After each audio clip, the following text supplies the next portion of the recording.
ఈరోజు మిమ్మల్ని అందరినీ ఇప్పుడే పవన్ కళ్యాణ్ గారు చెప్పినట్టు వారి యొక్క సమయ స్ఫూర్తిని నేను ఎప్పుడూ మర్చిపోలేను.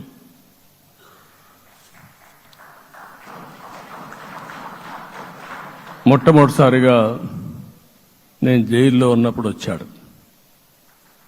వచ్చినప్పుడు నన్ను పరామర్శించాడు.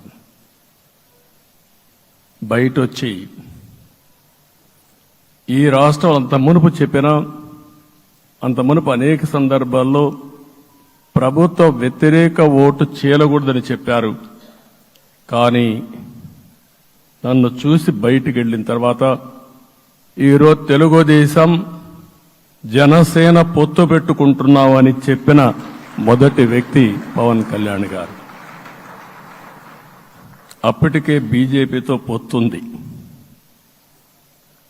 అయితే ఒక మాట చెప్పాడు, బీజేపీతో పొత్తుంది, బీజేపీ తెలుగుదేశం జనసేన 3 పార్టీలు కలిసి పోటీ చేస్తామని కూడా చెప్పి మళ్లీ ఆ ప్రయత్నం చేసి కడాన రాష్ట్ర ప్రయోజనాల దృష్ట్యా బీజేపీ తెలుగుదేశం జనసేన పొత్తు పెట్టుకున్నాం.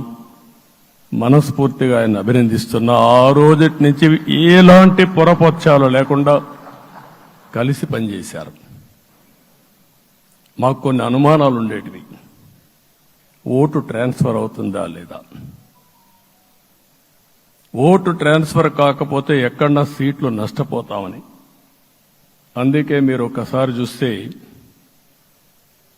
ఎన్నికలు మొత్తం సెట్ అయింది, నామినేషన్స్ వేసాం, ముందుకెళ్ళాం.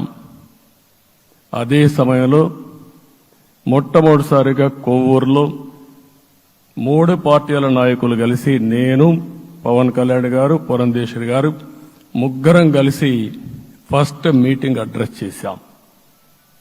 అక్కడి నుంచి 6 జిల్లాల్లో మేమిద్దరం కలిసి తిరిగాం. బీజేపీ నాయకులు కలిసి వచ్చారు. ఆ తర్వాత మొట్టమొదటిసారిగా అమిత్ షా గారు ఏదైతే అనంతపూర్లో ధర్మవరం కాన్స్టిట్యున్సీకి వచ్చారు. నేను మొన్న నేషనల్ మీటింగ్లో కూడా చెప్పాను. ఆయన వచ్చినప్పుడు చాలా స్పష్టంగా ఎందుకు మేము పొత్తు పెట్టుకున్నామనే విషయాలు చెప్తూ ఈ ప్రభుత్వ అవినీతిని ఎండగట్టారు, సూటిగా మాట్లాడారు.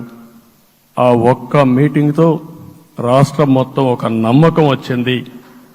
బీజేపీ కూడా పూర్తిగా ఈ కూటమిని సపోర్ట్ చేస్తున్నారనే కాకుండా ఈ రాష్ట్రానికి ఏ అవసరం ఉందో చెప్పగలిగారు.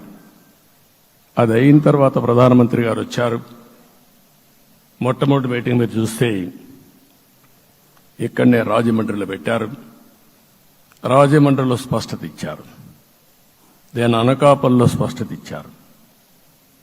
తర్వాత రాజంపేటలో మాట్లాడుతూ చాలా క్లియర్గా చెప్పారు. ఇదే విజయవాడకు వచ్చినప్పుడు రోడ్ షో పెడితే నా జీవితంలో ఎప్పుడూ చూడలేదు, ప్రధానమంత్రి గారు కూడా అదే చెప్పారు, బ్రహ్మాండమైన రోడ్ షో విజయవాడలో జరిగిందని ప్రధానమంత్రి గారు కూడా అభినందించే పరిస్థితికి వచ్చారు. ఇవన్నీ కలయికే మన విజయం. ఈ విషయం మనం గుర్తుపెట్టుకోవాల్సిన అవసరం ఉంది. మీరు కష్టపడ్డారు. నేను చాలా ఎన్నికల్లో చూశాను. అందరూ అభ్యర్థులు కూడా ఈ ఎన్నికల్లో కష్టపడిన విధానం కానీ ఇంత కష్టం నేను ఎప్పుడూ చూడలేదు. ఒక్క మాటలో చెప్పాలంటే ప్రతి ఒక్కరూ మనసు పెట్టి పనిచేశారు. అందుకే ఈ గెలుపు వచ్చిందని చెప్పి కూడా నేను మీకు తెలియజేస్తున్నా.